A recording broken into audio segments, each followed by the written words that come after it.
You're on, bro. We are live. Let me just refresh this.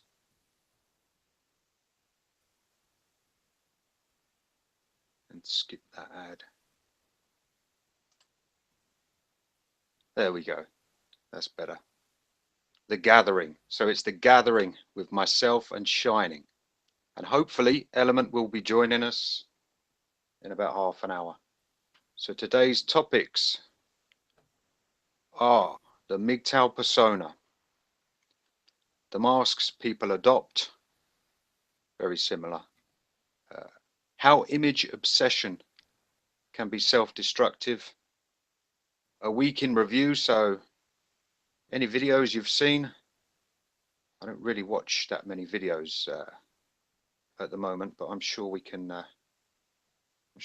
we can discuss the topics. Upcoming videos and channels, society's climate, man's self-imposed cycle of suffering. That's an interesting one. Man's self-imposed cycle of suffering sort of insinuates that it's an internal source of turmoil, but yeah, I would argue that a lot of it is external. So we can discuss that. Man and his soul. For those who believe we've got a soul, or we could argue that everything happens in the brain instead, for the scientists out there. Reasons why men slip back into the matrix. I can think of one immediately. Vagina. Motivation. Institutionalization. Fashion. Fashion. This isn't a fashion channel. How did you sneak that one in? Fashion. Should we skip that one? Fashion. Routine. Good habits to stay sane and healthy, and name that game. So the return of the quiz. Yeah, what a guan. Bless up, Yeah, bless up. What a guan, brethren. yeah, cool. It's a great pleasure to have you back, Messenger. Yeah, Uh, Sadly, you didn't make the last one, but hopefully we're going to more than make up for it.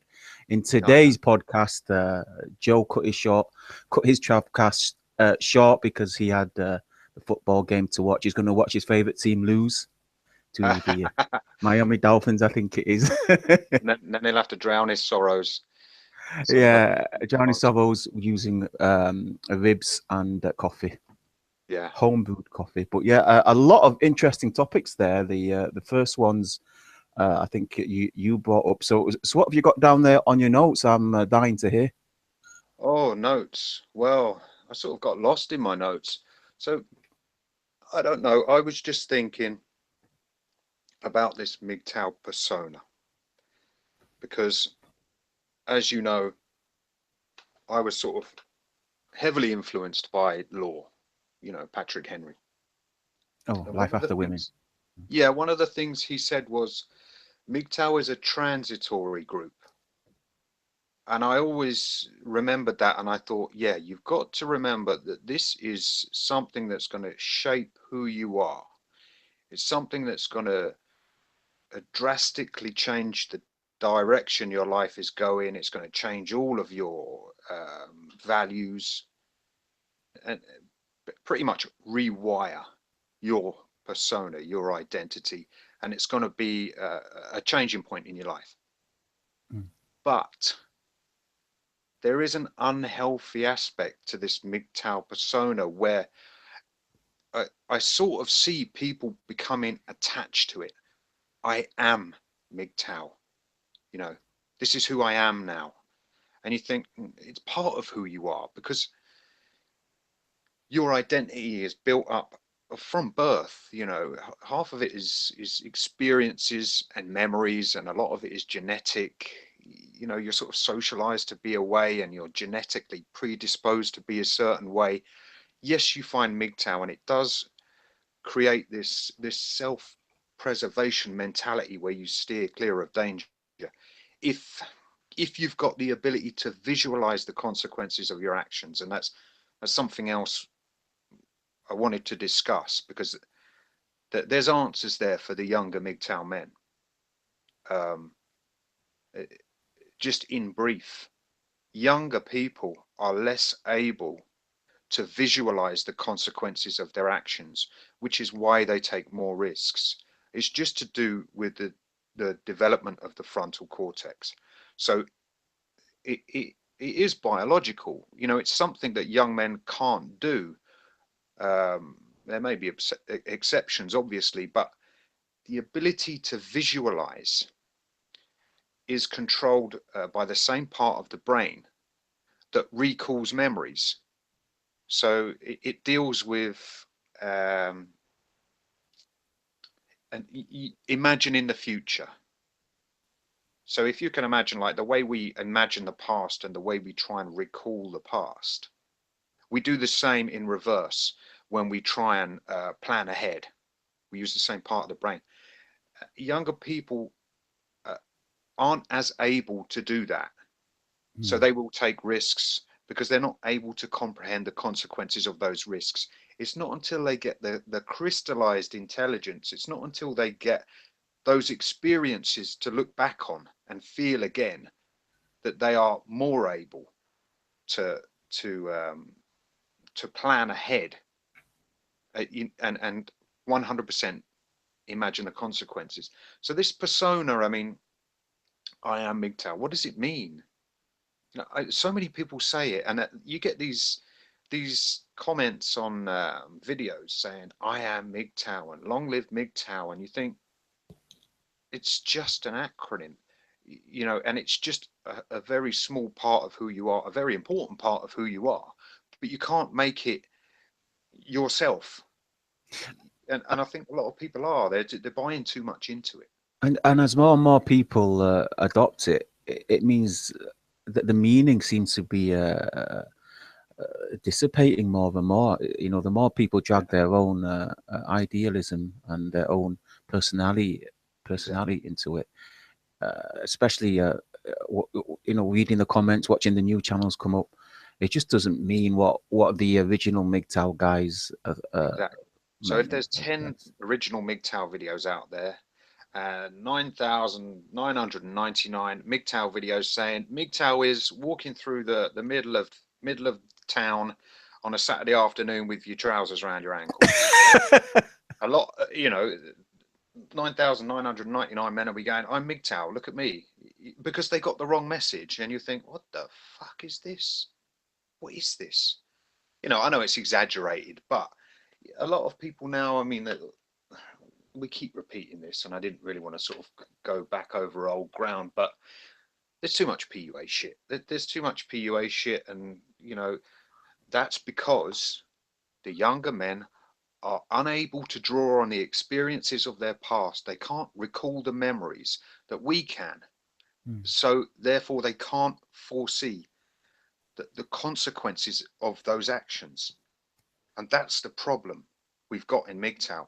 We've got men speaking with some degree of authority, as if they know, as if they're dropping this knowledge, and you think, what knowledge? This isn't crystallized intelligence. This isn't wisdom. This isn't experience, because they haven't got that. So all they can do is say, I'm MGTOW, and MGTOW to them is some hyper masculine, some kind of new man, some kind of new improved man. And all they do is go out and fuck more women than the normal man out there, put themselves in greater risk, more situations where they could be put in jail, arrested, get women pregnant, catch STDs. It's such a distorted message now, and you know how diluted it's become. So Yeah. What yeah, you think it's because is that of a youthful lack of sense of repercussions? You think well, youthful? I presume you mean pre 20s, early 20s, or you mean younger than that? uh, it depends on your life experience. I would say you can call it youthful ignorance. I'm not saying people are stupid.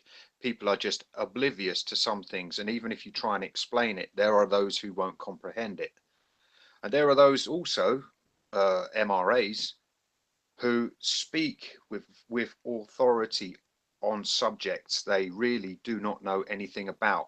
And if you look at memory recall and your ability to recall details, accurate details, so you can get a message across. These people haven't got those memories because some of these MRAs were never married. They didn't go to family court. They've never been to prison. They've never worked a dangerous job. They've never served in the military. They've never been homeless. So the information they're giving is based on their own speculative opinions. And that then gives people the wrong impression. It gives out false information, bad advice, and they create this MGTOW persona based on information received.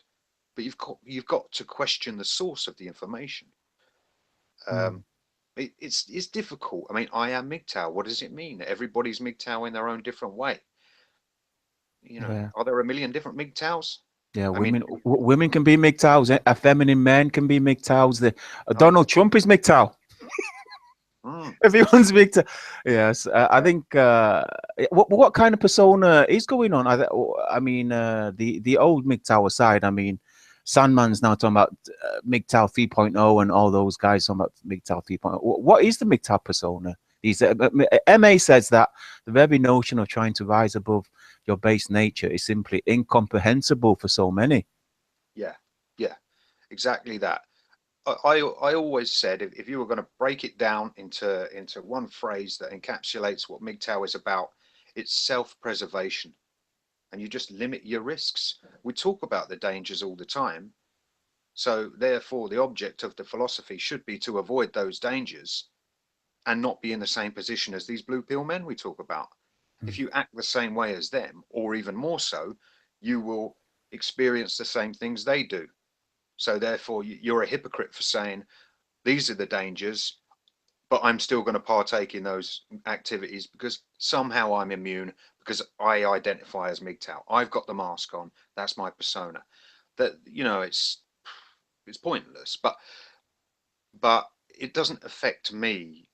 Um, and people say monk is the only way to be MGTOW. I'm sure there's some middle ground. Obviously not purple pill, but I'm sure there's some middle ground. Mm. But if you, So middle ground. So you mean not quite celibate, but not PUA either. What do you mean middle ground? I mean, the people who are sort of weaning themselves off it and sort of realizing slowly that they are transitioning from that point to uh, to celibacy, to Mm. complete abstinence from the things they preach to other men about. I mean, so IPG's calling it temperance, but this word temperance is popping up again. yeah, I've not heard that in years. yes, Temperance. yeah, mm, Yeah, I mean, I always associated MGTOW. I mean, when I first came in, the language we were using, it was like red pill, matrix. It was terminology we derived from films like The Fight Club, and mm, obviously it was all about, yeah, like you say, self-preservation. But a lot of these people, I don't think they actually seen the film. I don't think they actually understand these terms that we use. So when they say purple pill, well, that was never part of the film. nah, There was the red or the blue pill. So really, these guys that are trying to, I guess they're just trying to adopt the philosophy for to fit their own life rather than fit their own life with this newfound philosophy. It's very strange, but why learn anything if you're just going to change the knowledge to adapt to your own, to what you want to do, rather than learn from this knowledge so you can change what you want to do. It's very strange. well, that's people can lie to themselves. It's when they lie to other people, thousands of other men, that then that's a problem. But I mean, that word temperance, if you look at it, I mean, we weren't born with this mindset, and temperance obviously takes time. It's not an instant transition.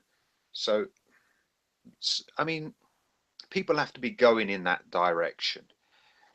Men going their own way. I mean, it, it, a lot of the a lot of the channels obviously use the acronym as a selling point.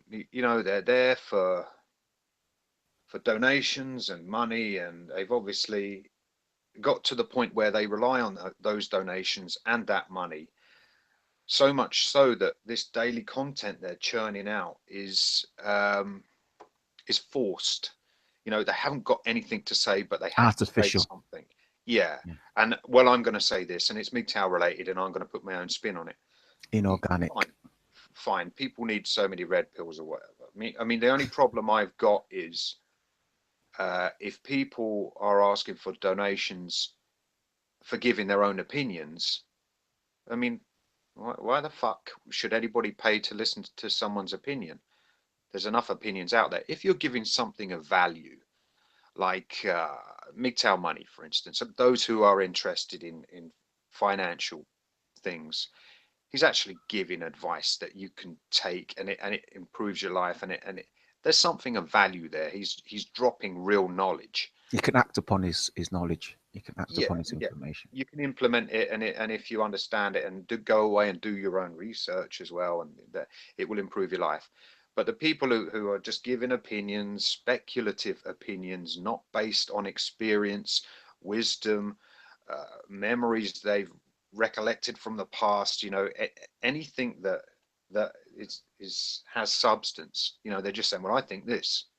Now give me some money. Mm.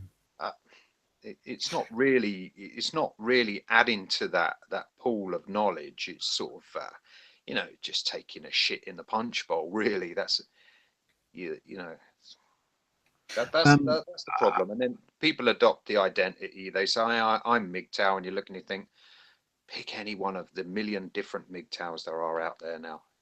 It's like a fucking, it's I like a menu feel. takeaway. I feel. I feel what happened. You remember a couple of years ago, we were all talking about, all MGTOW were talking about the next step, the next process MGTOW should go, and what a lot of people were talking about was how we could make it grow, how we could grow the numbers, how we could get the message out, how we could make our YouTube channel or the message viable, meaning how some of us could. Uh, uh, Direct more of our time to making MGTOW material and less time on our careers and jobs. And I feel that the direction this went, when they try to get the message out to more people, rather than get the message out to more people, they change the message so more people would adopt it, so more people would find Yeah. it more favorable. And I think, unfortunately, what's happened now, especially with the bigger so-called MGTOW channels, they've sold their principles for subscribers. So really, rather than saying, okay, this guy, he has an excellent uh, um, message to help Western men who want to uh, uh, keep their masculinity, who want to escape the this word's overused, the gynocentrism, who want to discard the pussy worship from their psyche. Rather than go for that, they go for other channels that will get them more subs. So rather than go for the message, they've gone for the subs, and they've sacrificed one for the other. It hasn't gone hand in hand. The numbers did not increase with the potency of the message. The message vanished and the subs increased. Now you get these channels, these ex-MGTOW channels, and it's not difficult for you to compare. Watch one of their new videos that they've released recently, and watch some of their early videos. Now, some might say, well, the message evolved. Yeah, but what did it evolve into? What was wrong with it in the first place that it needed to evolve? So, you guys need to think about this. If you're one of those who, and you know who you are, I'm not going to name any names. I just think it's hard to improve the message. I mean, you can look at everything and start dissecting, and it's part of the introspection process. If you've really taken the time to practice introspection, then you share what you found, and it helps somebody else. You know, it gives them another piece of the puzzle. That's the way I saw it when I came in. I would sort of think, ah, oh, okay, well, all right, well, that makes sense to me now. I'll share that and I'll try and speak about it and find something that um, that I is think relevant. You know, I think one of the urgency I felt right in the early days was the fact that there's such a veil over everything. It's like the social narrative is so different to what life is, it actually is. And if only somebody had tried to show me, if only somebody had tried to tell me, and if somebody tried to tell me via this so-called new purple pill, red pill, PUA shit, I would never have listened to them. I would say, well, that's not going to help me. And I think this is the problem now. I think a lot of guys they like this type of purple pill, this type of a watered down MGTOW, because they don't really have to do much in their life. Just carry on doing what you do, and you've got a novel validation from these new channels. But for me, it was just the fact that we've been lied to all our lives about so many things. yeah, The government is there for you. The government serves you, and they're supposed to, we elect people to serve our interests, to serve the interests of the population, to serve the interests of the country. But that's not what happens. Governments are elected to serve the interests of the rich elite, and women were always supposed to be life partners to men. They were always supposed to be feminine and keepers of the household and keepers of the husband's honor. But that's so far from the truth. Just hearing me saying it, I sound like I'm crazy. But nobody but told us. in that respect, they've done us a favor. I mean, people almost speak about MGTOW as if to say, it's reactionary, it's temporary, and if things went back to the way they supposedly were, everyone would go back to the plantation. But one thing they're not sort of realizing is that this newfound freedom, when you actually adopt it as a way of life, is so much better than that fantasy, that imagined scenario that everybody knows. The 50% whatever of people who remain married aren't happy. Who wants to live like that when you can be like this? So the government can, I don't know, they can do what they like with the traditional family. They can do what they like with women. They can make them feminine again. They can do whatever they like. But I've just found something better, and I'm not interested. And people find that really, really hard to comprehend. If someone said to me now, you can have that house over there, there's a good woman in there, or so-called good woman, and you can have this white picket fence fucking dream, I go, no thanks. I'm not giving this up for that. And But that's the way it is now. there is the cognitive dissonance. There is a double think, because people do not understand. Well, why would all the films say this is a great thing? Why would all the poetry, the literature, everything I see around me, all these smiling, happy couples, all these romance novels? Why are you telling me one thing and these guys, everything else is telling me another? And I think that is the hardest aspect of the message we're trying to give. And I think really that's where we excel more than any other channel, because we can tell you actually what happened, not what might happen, not what the statistics say, not what the possibilities are. We tell you what actually happened, not only to us but to all the men that passed 30, divorced, had children, etc. We tell you actually what happened, and I think growing up, nobody actually said that to me. Nobody, every man that got falsely accused, every man that lost his children, he was shoved away. He was pushed into some corner. He was hidden away, and sadly, those that didn't commit suicide, they hid themselves away in their own little house, and they thought, well, I'm going to cut away from society completely. And then we came along. And we shouted it at the top of the rooftops. We said, no, things are fucked up, guys. Yeah. Things are fucked up. My ex said I sexually abused her when I didn't. My ex told the judge that I sexually abused the children so she could get custody when I didn't. We shouted it when everyone else was ashamed to. Everyone was so ashamed because they thought, well, the people they live by suspicions. They live by gossip. So I'm just going to hide away and let this perpetual suffering of men carry on. And we said, no, we're going to tell as many men as we can. Look how sophisticated it was. I mean, if you wanted to create like a psychological trap for men, you could say to them, you're going to be treated this way. If you don't act the way you're expected to act, we're gonna say you're less of a man and shame you and all that sort of stuff. Plus, everybody you know, your family, friends, everybody is going to attack you if you don't act that way. And when you don't do, or when you do the things that are expected of you, and we take it all off of you, you know, we're going to make you feel so guilty that you failed. It's your fault. You did that. You fucking failed everyone. And we're going to laugh at you and ridicule you and make you feel so bad that you're going to contemplate all sorts of things. And you think, men never stood a chance. It was such a good setup, to fail. It's like, and when you do fail, you can't even complain, because if you complain, people are going to look at you and say, you're playing the victim. You made bad choices. Get back on the hamster wheel, or go and live under a fucking bridge. Those are the options for men. And if it was a choice for me between getting back on that fucking hamster wheel or living under a bridge, I would make a perfectly good life under a bridge, and I'd be happy. If those are the choices, I'd say fuck that hamster wheel, fuck the white picket fence, fuck this feminine woman. Not interested.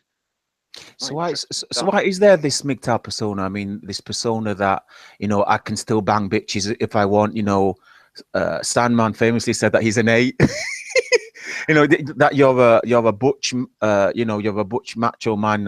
And how did Stuart Hunkler put it? You go into the parking lot and you'll stab each other. You've got to be this type of a man. Why does this persona come along? Surely the entire narrative, we were going to discard this. They haven't got rid of the social conditioning. I'm MGTOW, yet I will still fight you to prove that I'm more of a MGTOW than you are. I will still attack you. I will still bang more bitches than you.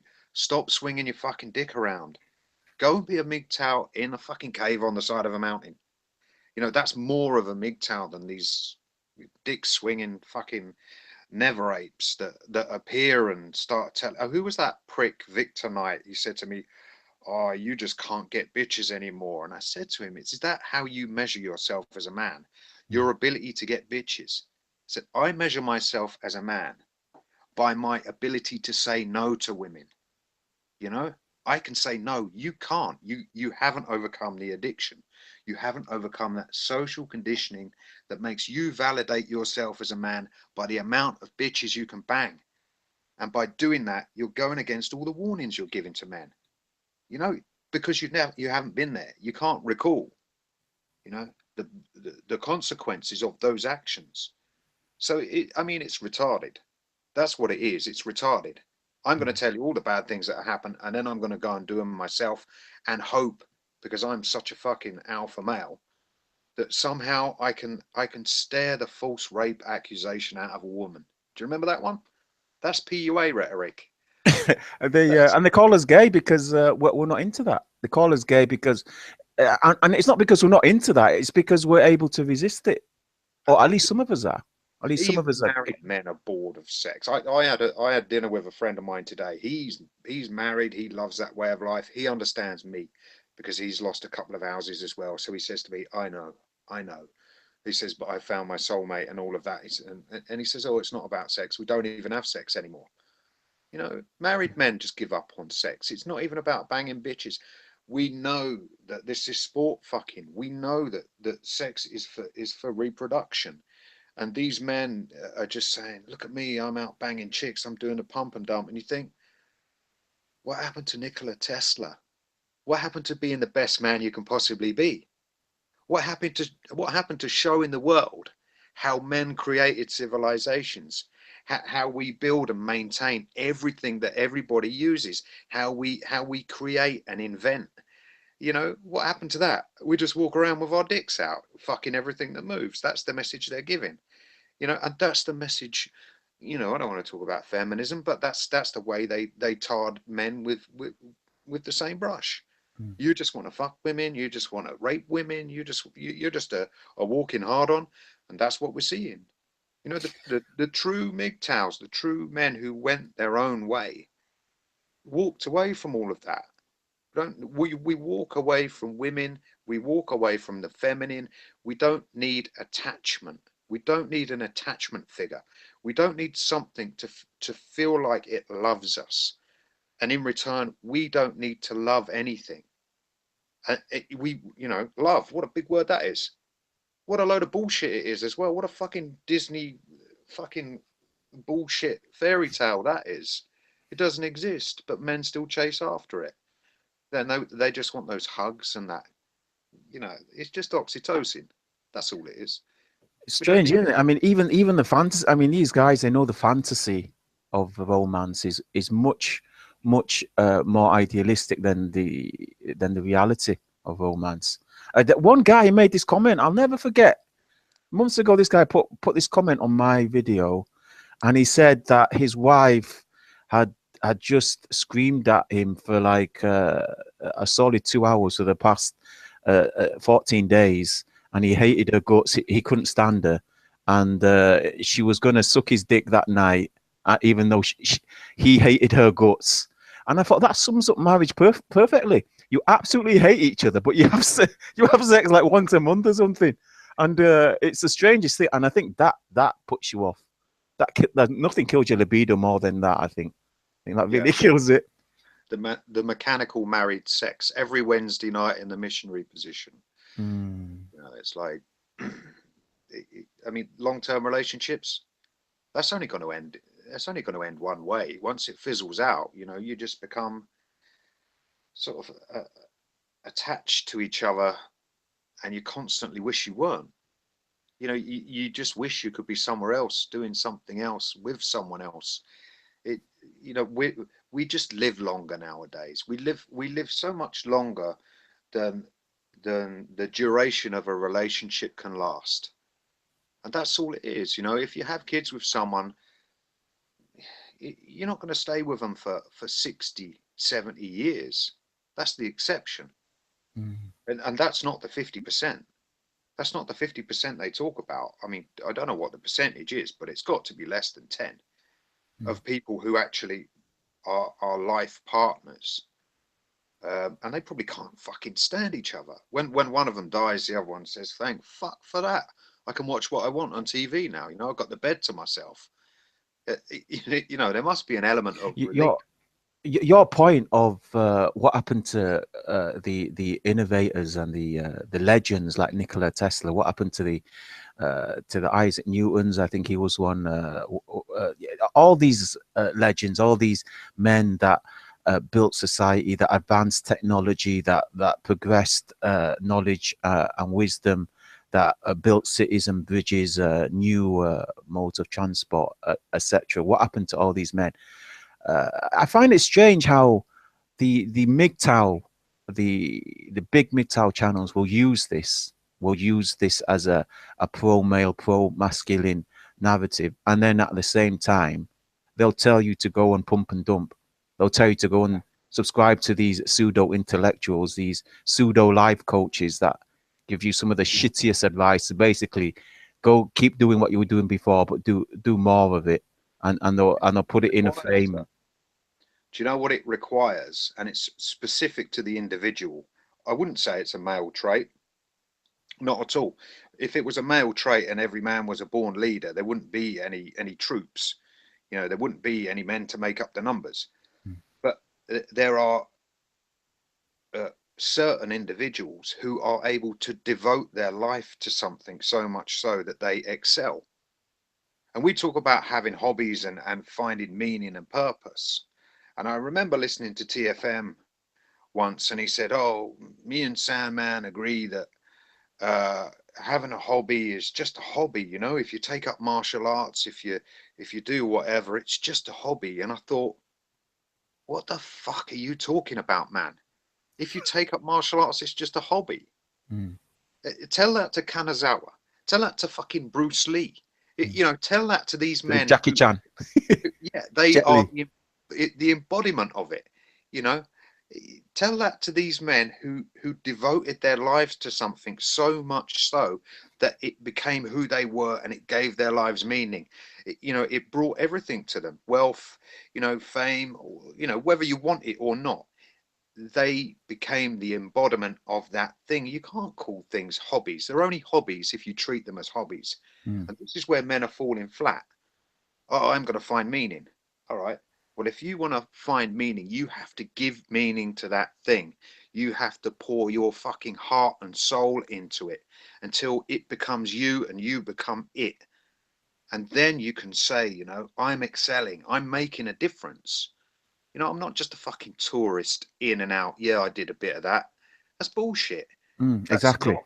It's like mathematics. Most people will never use the algebra, the trigonometric substitution, all those algebraic formulas you learn during college and high school. You'll never use that. But if you take it to the nth degree, if you Yeah. if you specialize in it, I mean, this is how the microchip was built. I mean, the new quantum. The new quantum computing, the new quantum chip. This was all based around mathematical possibilities. They formalized it on mathematics. How a transistor could have a quantum state. I Well, mean, how these things are made. I mean, all right, Nikola Tesla is an exception. You might work as part of a team. You're not going to discover something on your own. It's very unlikely. You're more likely to be part of a research team, or work in a lab surrounded by other people who all make contributions.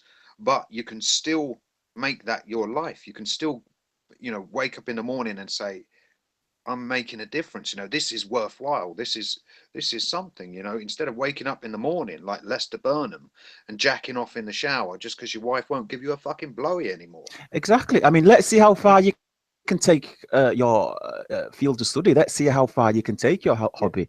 There was a man, I'm trying to remember his name. I cannot remember. He was an Australian man, and they made a film about him. It was called The Fastest Indian in the World or something.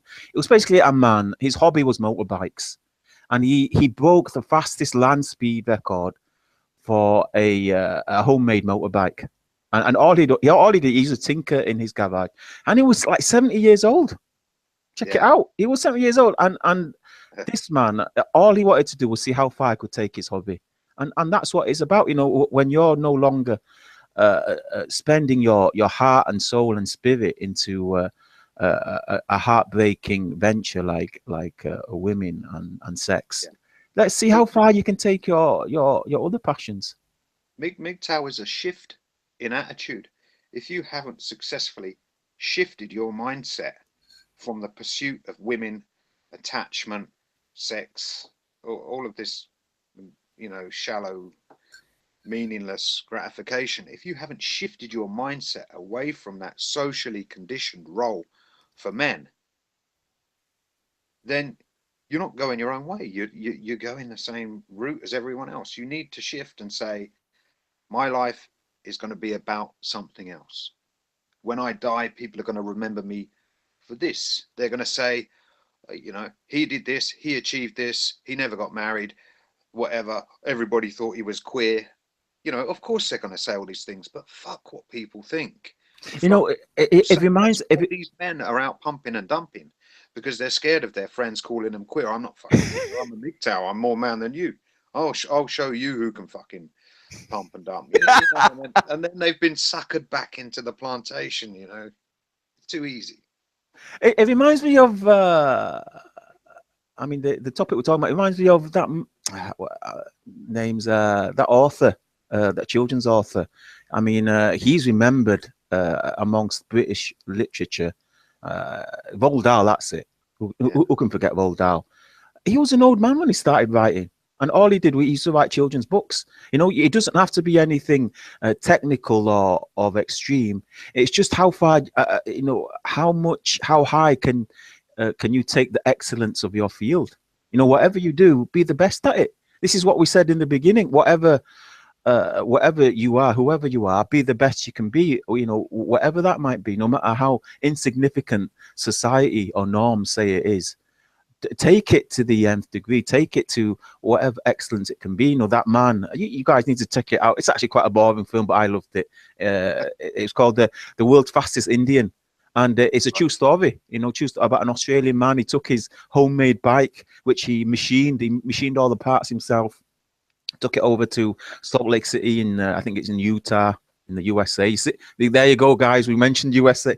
Simping Free and MA are complaining we're not name dropping the US in the chat room. Yeah, took it over to Salt Lake City and he broke the record. There you go. See, now if you want to link your persona to your past and your ability to visualize your future, you know, you've got to be able to create a new identity and say, I'm going to be that person. You know, that's what I'm going to strive for. And that word you used, excellence, you know, that's what I'm going to strive for, excellence in that field. And you can visualize it, you know, and you can move in that direction. And then you can truly say, you know, I went my own way. I didn't do what was expected of me. I didn't get caught up in society's norms, and I didn't fall foul of all the laws that discriminate against men. You know, the ones we preach about. I found something better. And even if you offer me the alternative, I'm not interested now. That's in the rearview mirror, long way away, long time ago. That transitions very well into our topic number 8. You know, reasons why men slip back into the matrix norms, and I think institutionalization. You know, getting used to the daily routine of our blue pill lives, lack of motivation due to the fact that it seems you're the only one who's doing it. I mean, very strange. Men will, I guess it's just human nature. You tend to fall back into routine if you feel, you know, a maverick, or you feel like you're the only one that's doing it. But that should never, ever. Men are bored, aren't they? They get bored. You know as well as I do, when we choose this path, we have a lot more time. And it gets to the point where you start to crave this time. If you get busy, you sort of think, no, I want a day off. I want a day to sit and read. I want a day to myself. And we get to value this time. But a lot of men just get bored and they don't like being alone. I mean, maybe, you know, if you want to use the label monks, maybe monks are naturally introverted and we prefer our own company. I don't like that cliche people use when they say people are social animals. I mean, I'm not a social animal. I can go for days without speaking to someone and I'm quite happy. In fact, I would feel very claustrophobic and I'd feel like I wasted a lot of my time if I went out to seek superficial conversation with strangers. I would think, what a fucking waste of time that is. I'm not interested in the bullshit they've got to say, which is why I don't use Facebook and I don't use any of that crap, because more often than not, people are just looking to gossip and spread rumors, and you know, that's just destructive. So I think men just don't know what to do with all this extra time. And it's such a contradictory thing, you know. It's like you've got all this extra time, but your time here is limited. So you've only got a certain amount of time to achieve all of those goals you set out to do, and the clock is ticking. And the older you get, the more aware you become of your own mortality. But the gift is you've actually got more time to achieve those goals and focus on those goals and achieve that excellence with this new lifestyle. So if you get bored and you don't put those things in place to send you off in that direction, then you're going to go back in the other direction, because your imagination and all the external influences are going to say, oh, I can't think of anything else to do. I'll just go and do what I always did.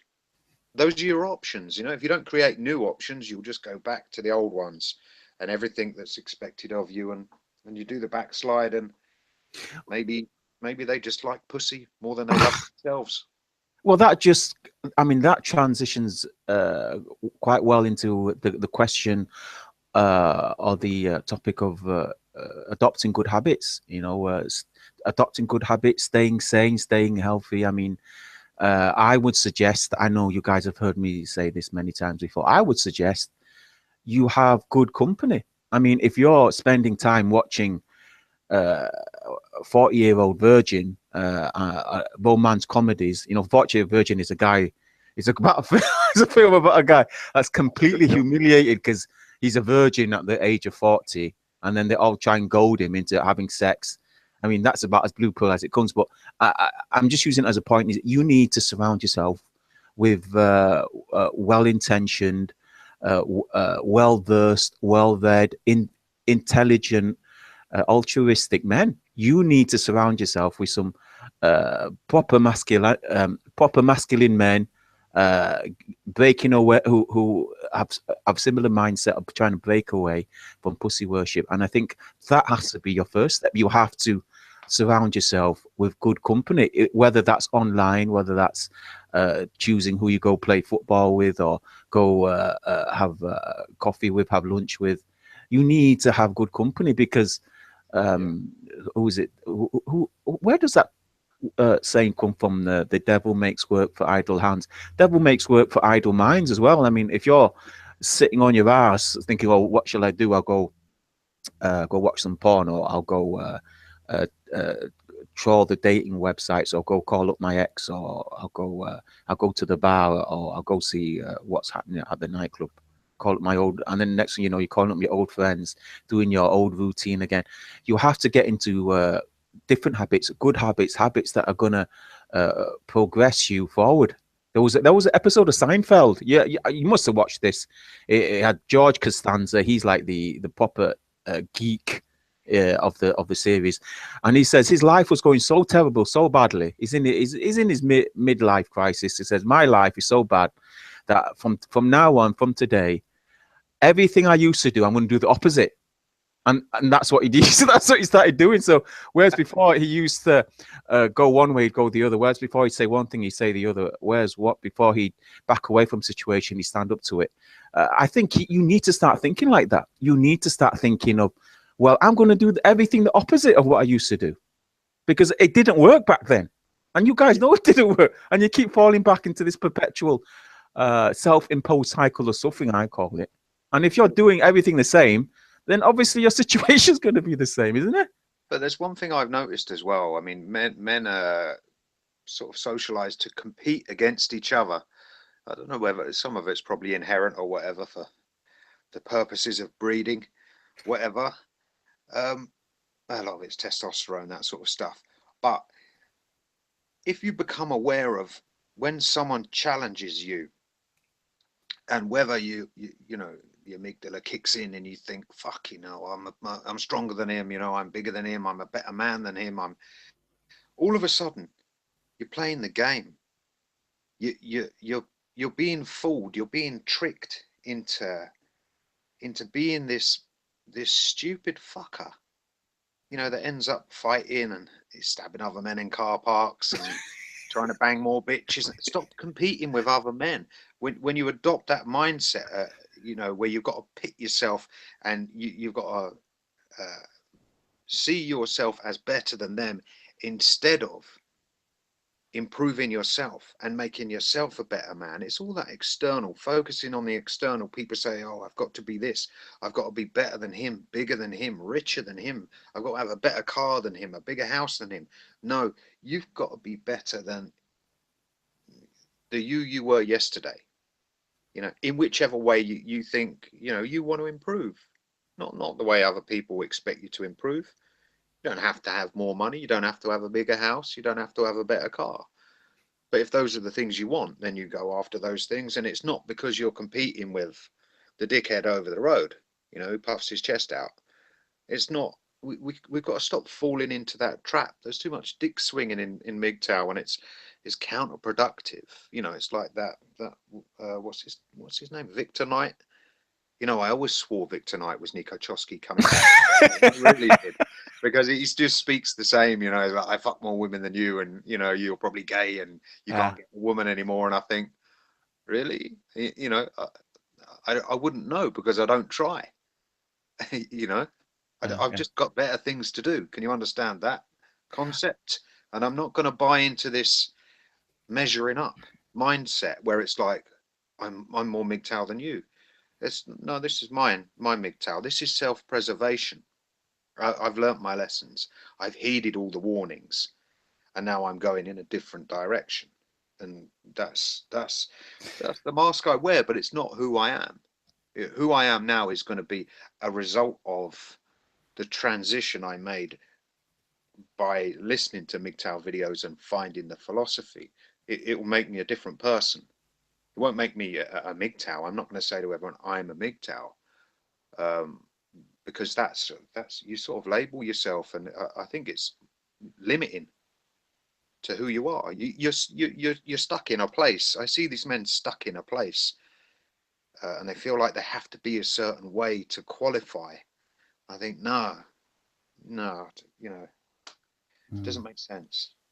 Yeah, there seems to be this this mindset of just going along with the public, or going along with public opinion, because the more people believe it's true, the more truthful it is.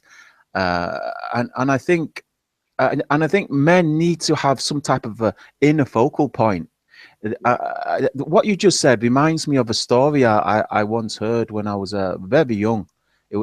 My teacher told me, and for the life of me, I can't remember what he told me, but he basically said that one of the punishments of prison is what's it called?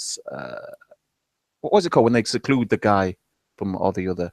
Yeah, solitary confinement. Solitary confinement. He said that there was a prison once. It was considered very brutal, and they keep men in solitary confinement for very arbitrary reasons. And they'd keep them for months and months at a time, and quite often the Years. men would go insane. The men would come out, they'd be they wouldn't be the same men again. And one particular man was put in was put in solitary confinement. It was completely dark. When I mean solitary confinement, there was no light, so there was no window, anything. So they was put in this room for months at a time. I think it's called sensory deprivation. And they'd come out insane. And this one man knew that what was going to happen, and he had with him it was a button of a pin or something, and they put him in solitary confinement. And for 1 month, how he would keep himself sane is he would take this button and he'd throw it somewhere in the room, and then he'd spend his time trying to find it. And he did this for a month to keep himself occupied. And I think similarly, men, you need to find a focal point. You need to get yourself off this trail of insanity, and I think it is making men insane. I think men are. Let's look at that. I mean, if I was put in solitary, I think I would go sane. I think I would lose all of the insanity that's been instilled in me. I mean, this world is not sane. It's just an artificial construct. If you look at it, most of it is bullshit. You know, whatever we create, we become. So do you lose touch with reality? I mean, if you're put in isolation for years, that old cliched term, lose touch with reality or going insane, who's to say what you had before you were locked away was reality anyway? You know, who's to say that is sanity? Who's to say that is the way you were supposed to be? And I know what you mean. I mean, men need to occupy their mind to remain focused on their own existence, to have some reason to carry on.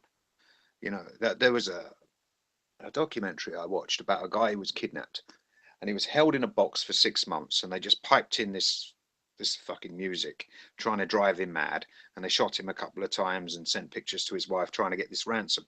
But they said to him, how did you keep from going mad? And he said, I tidied up every day. Now, how do you tidy up a box the size of a refrigerator that's just lined with carpet? And he said he tidied up all the hairs from previous hostages. So, you know, he even found a way of tidying up a cell made of carpet just by picking up different colored hairs from all the people that had been there. And he did that every day to keep his mind occupied. You know, That's an it's excellent. That's an excellent example, and that's exactly what I'm trying to get at. Now, for those of you that lack imagination and can't see what me and Messenger are trying to say, we're saying you're surrounded by, by stories, by music, by movies, by this narrative that you need a woman, that you need sex, that you need to dress a certain way, to talk a certain way. You need to be subscribed to bearings. You need to be watching PewDiePie, and we're saying if you don't have something else to focus on, you'll always be doing what everybody else is doing. That very is, quick. yeah, Let me just, I just wrote down groupthink, and that's the reason why we come to MGTOW, because we do not want to buy into this social conditioning. We do not want to be pre-programmed, disposable drones. We don't want to be like that. We don't want to adopt that mindset. So when you come into MGTOW, the last thing you want to do is adopt this groupthink and become one of many, become part of this congealed group of men who have to be a certain way. And I'm not saying, you know, you can just be anything and call yourself MGTOW. I'm not saying that. But you have to operate as an individual. You can't rely on the group, because you're just forming another attachment. You've moved away from the attachment and the addiction and the dependency on women. And you've moved to another one. You know, you're dependent on this group and you have to identify as MGTOW, and you'll fight to your last breath for the right to be called MGTOW. Fuck all that. You know, who are you? Who are you? You know, who are you? Where are you going? What's in your future? What are you going to create that is so different from the blue pill man? and as destiny will have it, we're joined by Barbarossa. Welcome, Barbarossa. How's life? How's the? I'm just kidding. It's MGTOW teacher. MGTOW teacher. How are you, brother? Thanks, man. I'm honored for the invite, and I saw you at the end of your list, so I thought I'd come in and join you for the last few minutes. Go through it all again. Pardon me? Should we go through it all again? Well, no. I've been listening to the whole thing. You know, you're saying it perfectly. I mean, there's whole movie channels, whole industries built on that. Like, look at the Hallmark Channel. It's all boy meets girl. You know what I mean? It's like I find them funny. Like when I see them, I start shouting at the end, don't, you know, no, don't get down on one knee, you know, don't. Even when I'm around people, I'll even start screaming and stuff, you know. So it was some poor guy was introduced to this table I was sitting at having dinner, and they were saying, oh, he's getting married, and I was the only guy saying, don't do it, dude, don't do it. You should have seen this guy look at me from the corner of his eye, you know. Yeah. It's hard. It's not something people easily hear. But there is something in a man's eyes when you say things to him. You're like, you know, it's not a good investment getting married. They give you a look as if to say, I know. Yeah, I know. that's exactly what it was. But they do it anyway. I don't know what it is. Societal norms. Could I comment on your earlier on some of the things you said earlier? Please do. Like I wrote this intro for something I'm working on, and I see it. you know, who we are and who listens to this, and if you don't like this, just turn off right now. Like, this is for MGTOW monks. It's kind of a description. It's a bachelor's, straight, hetero, macho men, the creators, inventors, maintainers, the artists, teachers, mechanics, electricians, bakers and butchers, clerks, and those in the service industry, those who do the work, who make the world go round, who find women easy to understand and eschew their intimacies. She can bring me coffee or breakfast. She's not coming on the boat. She's not going for the ride, not with us. And if you can't relate to that, then make yourself scarce. Well that's said. the end of my. Well said. Well said. Beautifully put together, but yeah.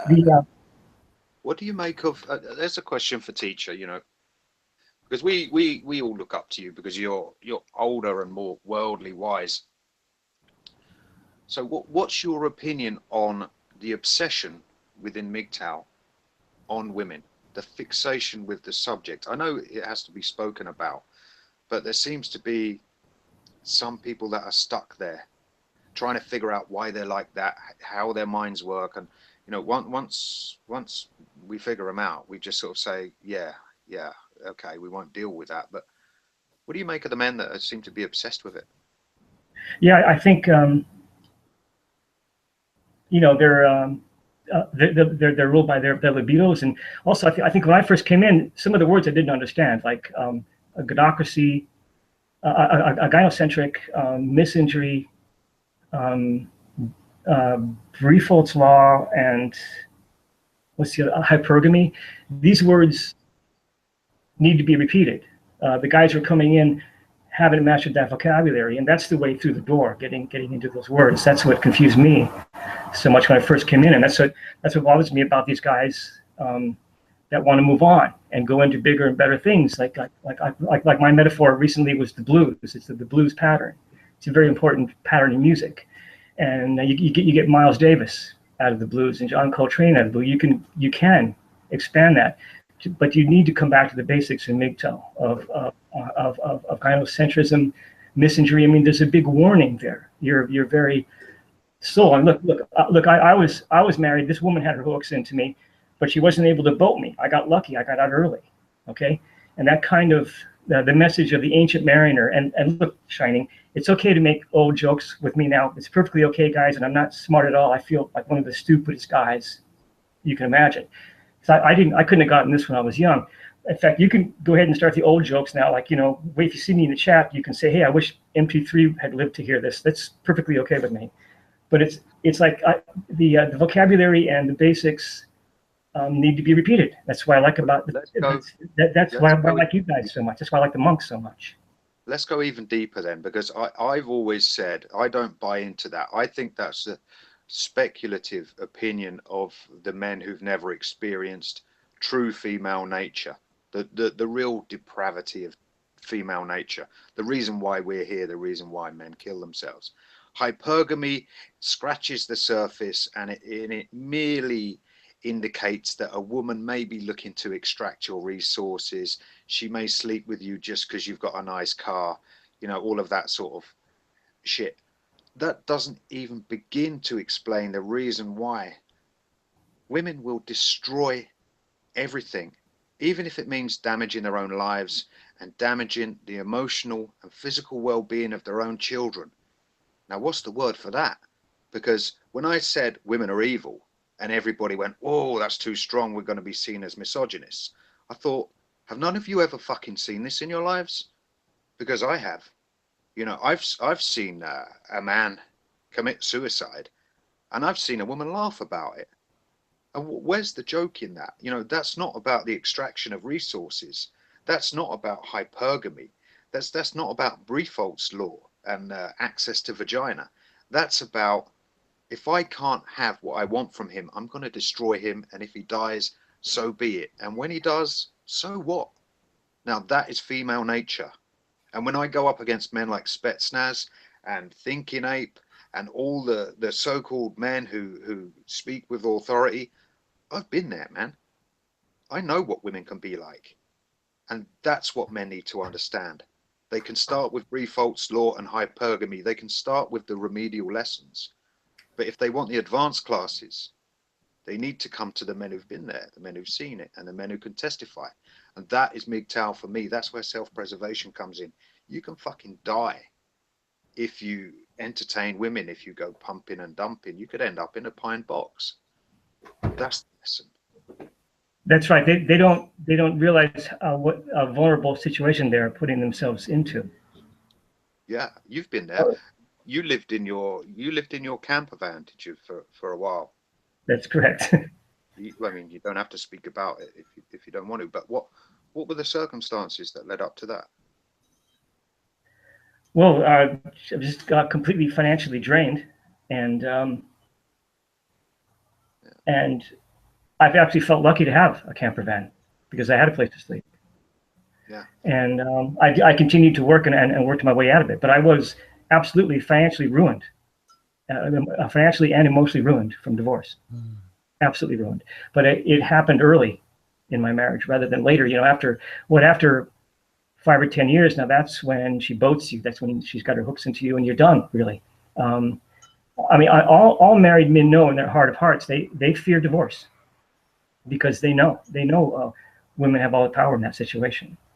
And so your description is absolutely right. And when you were saying women are evil, I wasn't complaining about that. I was surprised that you got so much heat, though you didn't get very much light as far as the guys responding to you. Yeah, well, you know, that's just real. That's just being realistic. You know, that's the way it is, and it might be subjective for me, but I was surprised to see. I mean, it really did weed out the white knights and the little manginas in the community, the ones that were That's right, it did. perfectly willing to defend the honor of women, but they weren't able to call them out on the things they did. When it came down to it, they quickly ran back to the plantation and started saying, hang on a minute, we might want to come back here one day. You know, don't give too many home truths. Don't tell all the men how it really is. And that's why they delete all their videos. As soon as they find a girlfriend, all the videos are gone, the channel's gone. Yeah, where are they? Yeah. You know, the teacher mentions that he reached rock bottom, and you know, so I think people that are just watching this for the first time, if this is the first time you've heard either me, messenger, or teacher, this is exactly what I mean. This is the importance of the message we're trying to give. We're trying to help guys that have reached rock bottom, guys that otherwise probably would have done something quite rash, you know. And this is the point. We're trying to help guys that have reached rock bottom, to the guys right up there at the top, to the potential Teslas, you know, guys that are just about to jump off the bridge or shoot themselves in the head. We're not like Bear Rings. We're not going to make a joke about you trying to kill yourself. And we're not like turd flinging money. We're not going to ask you to pay us for it. We're trying to give this message so men can pick themselves back up from the homeless man that doesn't care if he lives or dies that evening, to the man, to potentially the man that's going to create the next new wave of technology. That's what we're trying to do here. Surely people can see that. Surely people can see that that's a very essential. This is what, in fact, this is what society needs. This is what Western men need more than anything these days. It's this actual knowledge. It's this actual message. This actual thing that we're trying to help guys do. There's a subject for teacher there, because we sort of skipped through it. Man's self-imposed cycle of suffering. What do you think about that? Yeah, you know, you talk about it very, very, very eloquently, though. But we take on that stoical role, don't we? We take on the role of I'm just gonna soldier on, right? I mean, I remember about a year into my marriage thinking, yeah, I've got to do this. You know, isn't that a strange thought to have? You know, knowing that it's wrong and thinking, okay, but I bought in. I got to keep going. So I put it more simply than you. I think I just would say we have that soldiering on complex, which is very bad for us. It's almost as if you expect some sort of like a medal at the end of it, like you're going to be seen as the hero. And I think men are the only people that think that, because those men that stick around for years and work themselves into an early grave and provide for everyone, they're just, you know, they just disappear. There's no reward at the end of it. So you're sort of duped into this, you know, if you force yourself to live this life and you're altruistic and sacrificial, somehow the man is duped into believing he's going to get some reward for it. I think that the term, the concept of honor and duty has been hijacked, just as the MGTOW term has been hijacked. The word honor and duty has been hijacked. Today, in America, in the UK, in Australia, in Canada, honor and duty means to obey your orders. So long as it's from someone with authority over you, you obey the orders. But that was never what it meant in the past. Honor and duty was doing the right thing, regardless of what anyone or any authority of what anybody else said. And quite often, as men, we we don't understand this, and you only need to see this in the military. I mean, I mentioned that man, remember in our last podcast, Messenger, about that man that disobeyed orders, went to prison because he knew that those orders were wrong. Yeah. And this is the point now. There's a fine line between a duty, doing the right thing, honor, and obeying orders. There's a very fine line. And when you see, for example, many men, and some of them are listening right now, many men were told that joining the military was an honorable and dutiful thing. And they went out there and they did things that was wrong. They did things they shouldn't have done. And they saw their fellow soldiers doing things that was wrong. That was evil. Now, at that point, it is your duty. It is your duty. You are honor bound to disobey. They're called illegal orders. And that's what, you know, that's what I mean. But by when men's, well, so long as men have got this idea of this is what honor is, this is what duty is, so I've got to stick at it. When you know, when all around you, when you see the results of doing it, when you see the results of obeying guidance centrism or obeying illegal orders, when you see that you're not fighting for your country, you're not perpetuating, or you're not working, you're not being a workhorse for your family, it all goes to do it though. Do you see it? Do you see how they make men do it?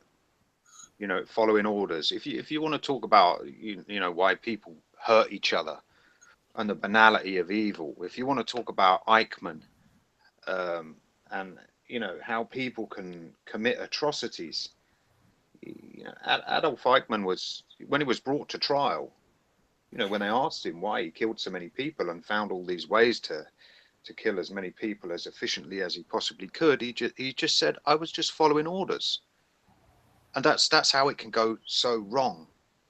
You know, I was just following orders. Men become dehumanized to the point where they will do things. You know, men are given numbers. You're no longer a name. You're just a number. You are, when you're put in prison, you're given a number. When you're put in the military, you're given a number. You know, you're no longer the person, you are the number. They may as well stamp it on you like a barcode. You know, you just become this machine that follows orders and does what you're told, and at the end of it, you'll be a hero, or maybe not. And that's it. Yeah, no, I think that is essential, MGTOW. You know, trying to give younger guys a heads up, and this is why I loved the monks and grizzly. If it wasn't for the monks and grizzly, I'd be pretty bored with MGTOW. I mean, I saw some guys recently, you know, that I like. That guy Messenger put on. What was his name? Messenger. That guy you put on. He was pretty cool. MGTOW Cayman. Oh, Cayman, yeah. And there's like I enjoyed Free Happy Bob and Festa this week, and there's some other cat was talking about education, but that is essential. I mean, Grizzly is pretty essential. Don't you think that he actually says that stuff, that you have to stop following orders. You have to break out of that. Like Shining says, that's really the key to it, don't you think, Shining and Messenger? He's ex-Navy as well, so he's got a military background, and you know, he's sort of seen that you've got to stop following orders and doing what's expected of you. Well, that's the entire thing. Society tells us this is how you should act as a man, and I'm saying, throughout our entire lives, even as little boys, we're told this is how you should act. But then we see how the results, the effects of it on other boys, on other men, and we can see it's wrong. You know, it's not even about common sense. It's not even about an inner voice that's telling you that this is wrong. Is you see that with the things you're doing does not work. The things you're doing is wrong. It affects the environment, the perpetual self-imposed cycle. You know, you perpetuate because you go along like the police officers. Police officers every day, they're taking children away from their fathers, and they're seeing that these children end up being more abused. They end up deeper and deeper in the social services record books. The incidences and events rack up. And their own children get taken off from these police officers, and they perpetuate these orders. Surely, men, you have to see that you're perpetuating our own misandry. At But some point, you have well, to say, "I'm not going to do it." Well, there's a sort of comfort in our captivity, if you know what I mean. This is sort of a what do you call it, the Stockholm syndrome. yeah, yeah. I mean, if you want to sort of adopt some sort of survival attitude, you know, just to acquiesce, you know, just so you can get by, it tortures. It's like it's closely linked to man and his soul. You talk about all the social implications of the way men behave and the way men are told to behave and the way it affects society, and ultimately it comes back on them. But really, if you want to sort of bring it into context, you can then see how men drink so much, men kill themselves so much. You know, men don't seek help for depression and things like that, because their souls are tortured by the things they do. They believe the things they do are right. They believe the things they do are for the best of everyone, for the best of society. But ultimately, it hurts that man. And he's got to, I mean, where's he going to dump that baggage? Because no one's going to let him, get over it. You know, that's what PTSD it's beyond is. it's beyond cognitive dissonance. It's beyond doublethink. It's something much more. I mean, at this point, if you don't believe you have a soul, if you don't believe you have something beyond the psychological, emotional, you're never going to address these issues. If you're an ex-Marine that's suffering from PTSD because you saw the bombs you drop tear up little babies, or if you're an ex-police officer and you saw you've witnessed all the children screaming while you take them off their loving father, it's beyond that. It's beyond cognitive dissonance now, because you are the perpetual evil that's building up all this misandry. You are the devil's soldier, so to speak. But what's the difference between those who do it and those who don't? There's a difference. The difference between those who do it and those who don't is the ones that realize you've actually got a choice. You don't have to do that. That's it. We've chosen not to live that way. And all right, they keep trying to drag us back, but no amount of guilt tripping and shame and accusations of failure or homosexuality or whatever else they want to throw at us. We chose not to be like everybody else. That's it. It's men's choices. This is what I discuss. You remember, he calls himself Monk Music now. We had this short discussion, and he said, "Oh, thank you, SL." But it was just this one thing. You have a choice. Yeah, you don't. Yeah, the consequences might seem like you're going to be socially outcast. The consequences might seem that you're not going to be employed anymore. But you have a choice. You don't know what's going to happen tomorrow. Do the right thing. So long, just like George Costanza, so long as you're doing the same thing, making the same choices, going around the same routine, nothing's going to change for you. Nothing's going to change for our world. Nothing's going to change for the environment. You've got to make that choice. Yeah, Shining. It's like I see it in two ways. Like in that really severe test where you're being asked to do evil. That's the tough one to walk away from. It's like, but in the one that's more simple to deal with, like say you got your guy in college right now, and he's got to take orientation classes, right? And he has to watch his P's and Q's. He's trying to get his science degree, right? This guy basically needs to keep his head down. And then eventually you get to a place where you make enough money and you have independence and you can function on your own and you don't have to kowtow to that pressure from society. You can escape yourself. It does depend on remaining single, though.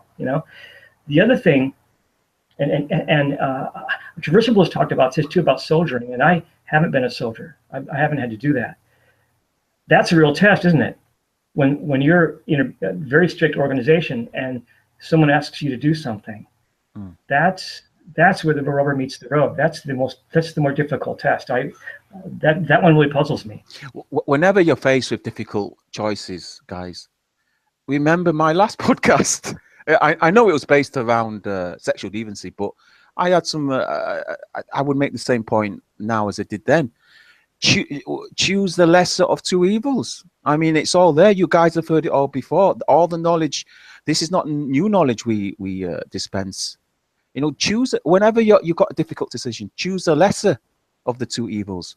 You don't have to go along with what society, with what your arsehole drill instructor or your demonic sergeant tells you.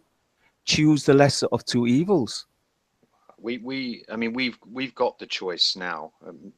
You look at First and Second World War, desertion, you'd be shot. You didn't have it. You couldn't say, I'm not going to do this. I'm not going to follow those orders. I'm not, because you just get shot.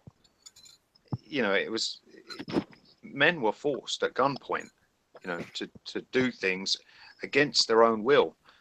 And then they bear the guilt and all of the consequences. They carry it around on their conscience afterwards, and then they're told they're not to talk about it, and you've got to man up, and you're not going to get any help. I know, but how did it get to that point? How did it get to the point where it was acceptable to kill a man if he disobeyed an order? It got that way because men chose to do that. The man that chose to shoot that man for insubordination, he made that choice. He didn't have to do it. You see, this is my point. Each and every person has choices. The only reason misandry exists is because one man chose that. The only reason why gynecentral exists is because some man somewhere down the line chose that. The only reason why we have war, where millions of men kill millions of men, is because somewhere down the line, millions of men chose that. Or even before that, some man chose that to go through all the procedures and processes to make this war happen. Well, you know, tribalism, ethnocentrism, all of these things, you know, protecting the women, all of these things we see creeping into these so-called MGTOW channels now. Those are the things that made men the way men are. Sacrificial. I will fight and die for this. I will fight and die for my race, for the women, for the right to breed, for the resources. You know, fight and die for yourself. These are all old techniques as well. These are all old techniques. The Matrix. It's very sad because this was TFM's best video.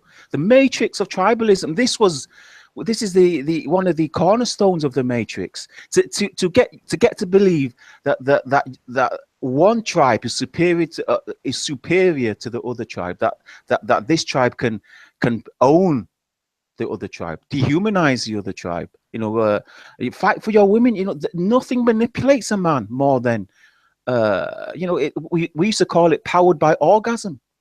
You know, you can't find anything else to motivate yourself, so you focus on your libido, your sexual drive. We have to break away from it. We have to go beyond this. Surely, 2017, we're more than this now. Surely. Yeah. I remember Messenger and I we talked about this. It was the Milgram experiment, and how you'd be surprised what you can get people to do if you know how to push the right buttons. And I think that the human brain is very hackable. Otherwise, they wouldn't have been able to get a lot of the stuff done without even people realizing it in most cases. Because the whole premise of the Milgram experiment was that basically a guy sat at a chair, and on the other side there was an audio tape recording, or there was an audio tape recording of somebody getting shocked. And every single time that he went incrementally up the scale of electroshocks, the guy, he said, I can't do it. At some point, the guy was screaming, and it wasn't a real person. It was an audio recording. But the guy was screaming because he hit, you know, one of the higher volts, and the guy turned to the scientist and said, I can't do this. I'm killing the guy in there. And the scientist goes, no, you have to continue. This is part of the experiment. Please continue. And he goes, I can't. I'm going to kill the guy. And he goes, continue, please. You have to continue the experiment. And he just kept doing it. Because in the side of authority, in any case, especially with law enforcement or military or police in some cases, in most cases, I'd say so. Otherwise, they wouldn't be there. This is what happens. You can get people and manipulate people to do many different things based on authority. And I think that's part of what we see the problem with things going on amongst authoritarian figures, and what gets people to do things that they would normally do. And in the side of authority, it's a fear a fear premise. It's a fear tactic. Everything in our society these days is based on fear. The big thing now is, oh, World War III is coming up. Nuclear war. We're going to blow the city up. We're going to blow the world up. Everybody's going to die. Everything's going to be awful. Murder, evil, God, you know, whatever. Same thing. It's all fear. And when you can manipulate people via fear, you can get a lot done. Did you see the point of that replicating Milgram experiment, where the people that actually refused to go on did so at the point where the experimenter said to them, you have to continue, you have no choice. And then they realized, and one guy was interviewed afterwards, he said, when he said to me, I have no choice, I immediately snapped out of it and thought, yes, I do have a choice. You know, I can say, no, I'm not gonna kill this man, potentially kill this man, deliver a fatal electric shock. And at that point, you know, just the subject of choice being brought up, all of a sudden they realized, yeah, I don't have to do what you say. And it's like you say, it's fear, you know, they think, oh, I better go through with this, otherwise something will happen to me. Go on, please. I'm going to give a similar example, not quite so dangerous. At the end of my teaching career, I had no debt and no wife and no dependents. And so when things went south, you know, I got a new principal and a feminist principal and an assistant superintendent, another feminist. And this is, of course, in, some of you know my story, this is in a Catholic school, my 7th year there. I was able to walk away from that. I was able to say no. I knew I had a choice at that point, but it was really because I had financial independence. You know, I had some money saved. I had some investment, stuff like that. I think the sooner you can do that, the sooner you can somehow become financially independent, the sooner you have the kind of freedom we're talking about. Yeah. I'm sorry that it comes down to economics, but it does. If you're not fearing for your livelihood, what are you fearing? What are you fearful of? Well, it's like MGTOW money says, you know, the more money you have, the more choices you have. You know, you've just got more opportunities open up. It's about willpower, gents. Cyborg says we're not saying anything that relates to it. No, you're totally wrong, brother. You're not listening carefully enough. It's about willpower. It requires just as much willpower to refuse your commanding officer's orders to go kill innocent people. It takes just as much willpower to refuse that as it does for some men to get up in the morning, to wash themselves, to get themselves something to eat, or if you're like me, you're studying. You have to make that choice whether you're going to spend that time playing video games, or you're going to read your book, or you're going to look through your study material. But from the smallest choice, from the smallest decision you make to the largest ones. See, you don't know the effects of your decision. I made a video. You guys should all watch it. I think it's called Who Are We, or Who Are You? The decisions you make, the things you say, you do not know the effects. A decision you think might be insignificant and small could lead to life-changing circumstances. Something you think is going to be a huge decision ends up either way happening, you know, changing none of your circumstances. So just as much as the big decisions matter, so does the small ones. To the, you know, even what you know, trying to get up in the morning, trying to motivate yourself to do a good job, or I mean, we mentioned about taking your hobbies and your field of study to excellence. It's about making that choice each day, each time you open a book, each time you click on a button, each time you make a phone call, you say something. That is a choice. That's a decision. You know, it's not just the big ones. Well, also, I think.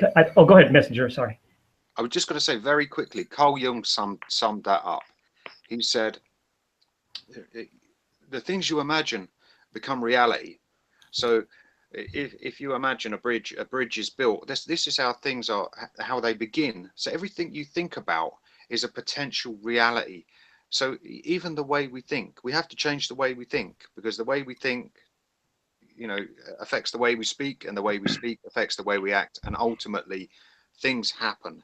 You know, a bridge doesn't get built if someone didn't imagine it in the first place and then put it on paper and then, you know, run the project. We have to begin by changing the way we think, and then you know, things happen in that direction. Yeah, that's right. To Cyborg's point, though, I really like his points, because he's got this funny way of saying it, that he will say things like, "I almost died last night," right, in the chat, and he means it. Okay, he's like literally. He's like in that in Apocalypse Now, when he says something, he really means it. You know, like right now he needs a machine. So there's certain things that we know when we talk about. I get that he feels kind of distance from them, but still, John Kramer, Cyborg, the very wonderful MGTOW. He's like one of my favorite ones. One thing I find interesting is that I remember there was a scene from a movie called The Gambler, and it starred John Goodman and Mark Wahlberg. And there was a scene that I'll never forget, and it's when he's asking for money to go bet on a game. And John Goodman's character goes to him, and he's like, "Are you doing this long term or short term?" You know, and he says, "You know, anytime that you get any money," that's the whole premise of what he was trying to say, is like, you get yourself an indestructible Japanese shipping container, you get a 25-year roof, and he goes like, "That's your base," and that's what he called his "fuck you" money, because if anything happened, then you would have money set aside. And what you were mentioning earlier is that money is such a big part of independence. And he's like, "Your boss gives any problem, you know, screw him. You got your, you got your Japanese shipping container, your 25-year roof, and you got money set aside." You know, and you're right. Financial independence is so important, and in our society today, money is, money is the one thing that they make sure is completely controlled, because the minute that you have much of it, or you are able to make wise decisions with it, you no longer need the institutions that provide that, because that they know that your financial is your freedom. At least, yeah. I was going to say, look at Bitcoin. You know, the governments have cottoned onto that, and now there's restrictions and regulations being brought in. Yeah, exactly. You know, Messenger is somebody stealing Vengeance video right now? Have you seen something like that? Somebody's uploading old Vengeance. Yeah, somebody is uploading Vengeance content. I did notice that. I was going to say to him, you know, be careful if someone's trying to mimic your channel. Yeah, I think Dare was worrying about that earlier, but it's very odd. I clicked on it. I thought, wait a minute, this is really old. And then I realized, no, it's not. It's not a Vengeance MGTOW. It's an integral. Oh, well, so somebody's actually been doing a little mirroring on there. Yeah, I don't know, it's more like outright stealing. Just posting it as though it comes up in the index as, you know, today or this week. well, the thing is as well, Vengeance titles don't always contain the word MGTOW. So I did look at it and I thought, well, they must be tagging it for it to come up in the list.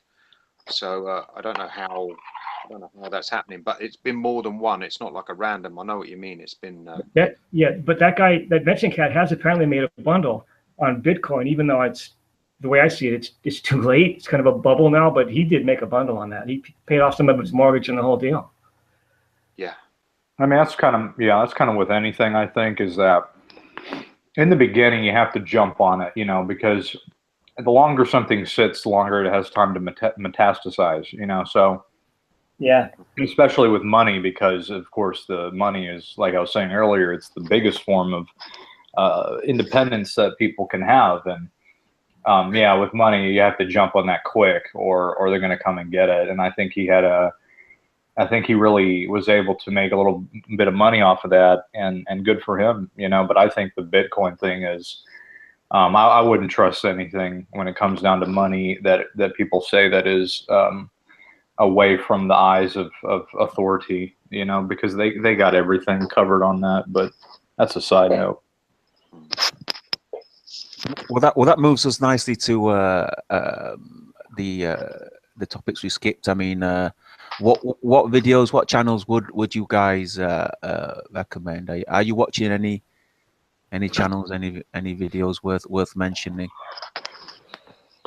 Well, nowadays I'm paying attention to a lot more spiritual type of information, because I like to change it up. You know, I don't want to keep stagnant, but I think that it's important to, you know, keep learning as much as you can on every topic. You know, it's important, and I think the spiritual aspect is a very important thing too, because once you understand the basics of, you know, what MGTOW is about and your situation, then you need to move up. You know, you need to keep advancing, and you need to realize there's also another aspect to, you know, the things that happen here, and I think that's of a spiritual nature, because obviously your spirit is something that controls your body and has a big influence on what happens to you and what motivates you, on another aspect. And I think that it's, you know, just to say, I think it's important that we also have that in our diet of information.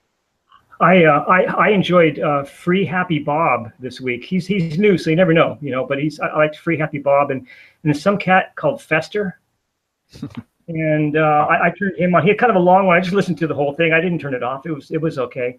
And there's one other cat. He's a new guy, kind of a middle-aged white cat that has a big mic in his face, so you can't see him. He talked about education. I almost left him a comment because he was talking about his nephews in school and how gynocentric schooling was. So I can't remember that guy's name. If somebody can remind me, tell me, please. What about you, Messenger? Who are you watching these days? Are you still on the lookout for Nico Chosky's old videos? I think they're all gone now. I treat it like I reread. You know, I re-listen, if you like. I sort of go back over things and just to clarify stuff, old videos. Oh, you did link up Happy Humble Hermit's video. Yeah, you must be. Yeah. He's bringing a new. It's not very often that somebody brings a new outlook, a new perspective. So that for me, I think he's only made about 4 videos, but he's got just a different spin on things. So I can listen to that. You know what it's like. You don't want to waste time listening to the same message that's been sort of regurgitated in a different fashion. But it's, you know, our time is better spent.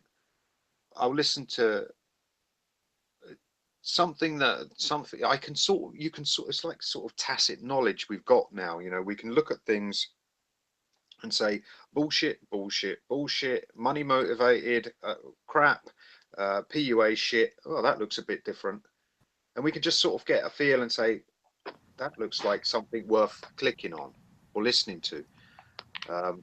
And when you do, you can sort of find a little gem. But then I won't click on anything that's longer than 20 minutes or half an hour, because I just don't have the time. I just don't have the time for it. I agree. Shining, I'm going to mute for a minute. I'm going to go get a beer. I'll be right back. And Shining, I have a fashion element for you, so you don't have to cut that out. Okay, let's listen to that then.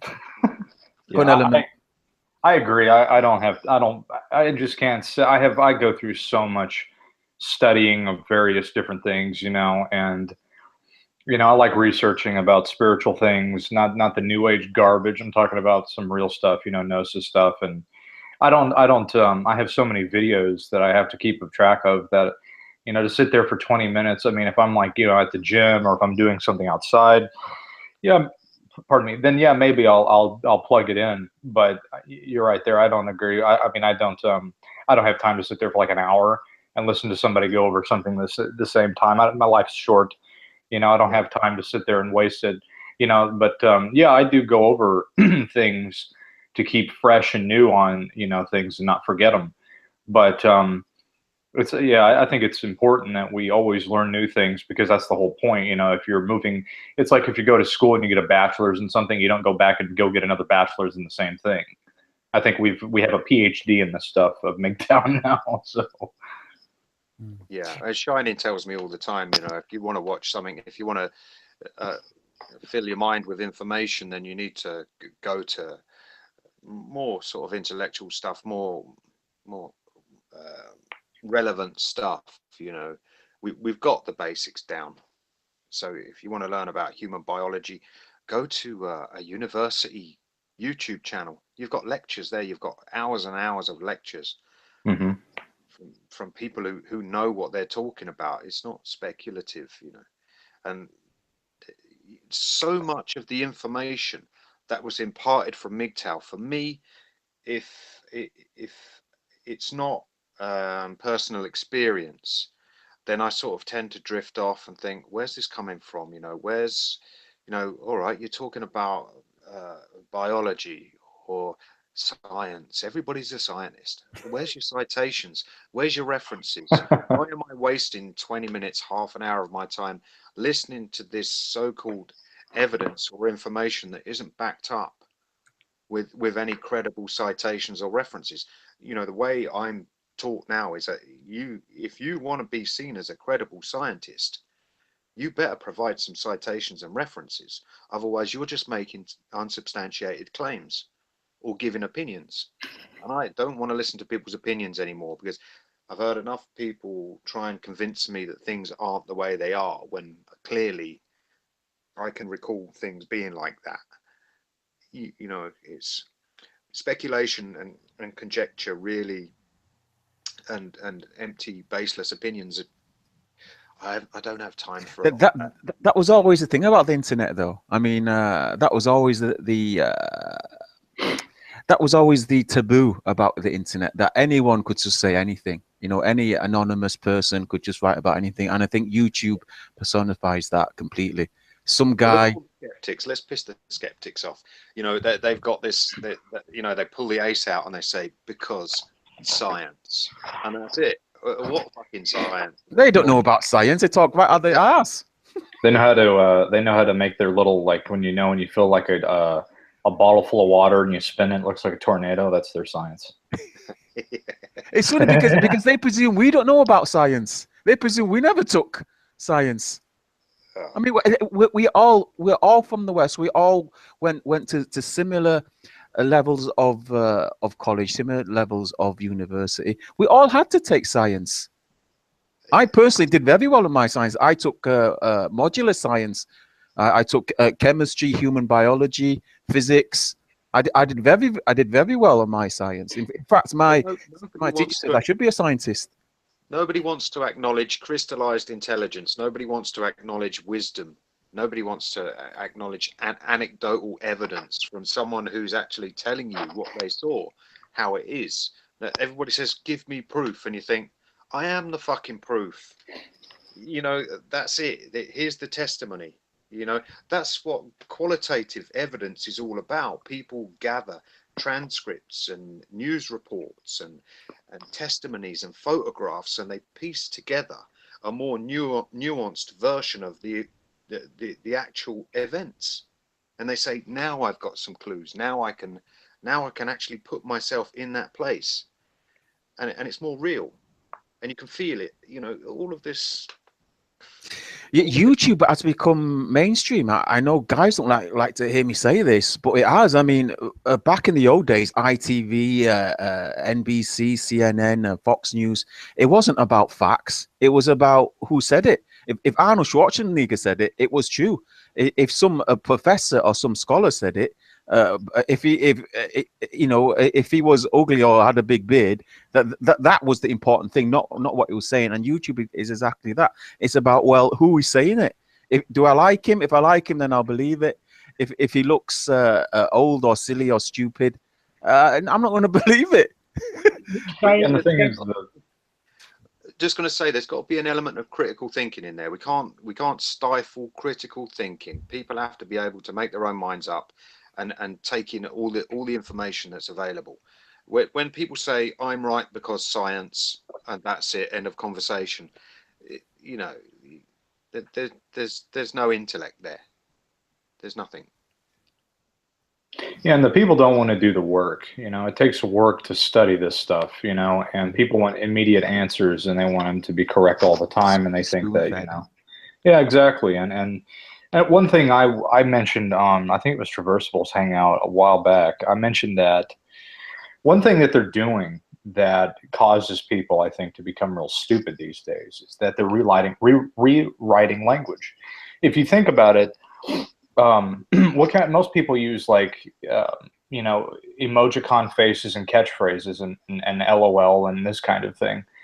And what that's doing, I found, is that basically you're adjusting the alteration of languages. And when you can do that, people no longer have the ability to use language in the proper way. They're using short abbreviated forms that can be manipulated in trends. And so, like, for an example, I see TV commercials in passing, and I see it, and I see people use emojicons. They don't use long words anymore. It's all flash imagery of videos, emojicons, and short abbreviated words.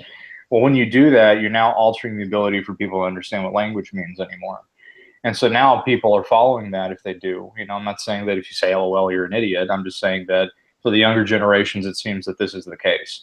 And when you can do that, you then dumb people down to the point where they can't even use language anymore because all they know how to use is what's trending. And so manipulation of language is a very, I think it's a really detrimental thing that's going on. I mean, it's always happened, but I think even more so in a highly fast-paced like technology world that we live in. If you don't know how to separate yourself and don't fall into the rabbit hole of that, then you could fall victim to that. And I think that's kind of another reason why we see people that are, you know, they want things instantaneously, they want things quickly, and they want to see it now, and they want it right now. And you know, it's just another side effect of what happens when you know, don't think for yourself on things and use your own independent mind. Hey, Shining. Shining. Before you go to the game thing, I try to say that I think when I look at old videos, I go to one of the few old videos. Like I look up for the messenger. I think he's kind of the smartest guy in the room. But could I add about? Could I clarify something about Cyborg, John Kramer? I said he's like Kurtz in Apocalypse Now. Let me clarify. He's like Kurtz in Heart of Darkness, which is a much better name for it. And that's the Joseph Conrad book, Heart of Darkness. And that's what I mean when Cyborg says something. He says exactly what he means. And finally, Sonny, you said something about a month ago, and I wanted to address it. You said MGTOW, the word is over. You and Messenger were talking. It was just the two of you, and you said MGTOW, the word is, or something like that, like the band's breaking up. That's how I would think of it. Didn't you say something like that? I wanted to ask you to clarify what that meant. I don't remember saying anything like that. I might have said the meaning of MGTOW has changed to the point where, but because there was no definition in the first place, or it was loosely defined. Unfortunately, something like that can be easily. I know where that came from. Subjective. Do you remember we were talking about? We were glad we found MGTOW when we did, because if we found it now, it would be something completely different. And I think the conversation we were having was the MGTOW now is not the same MGTOW we found. So in that respect, any new people coming in won't have the opportunity to have what we had.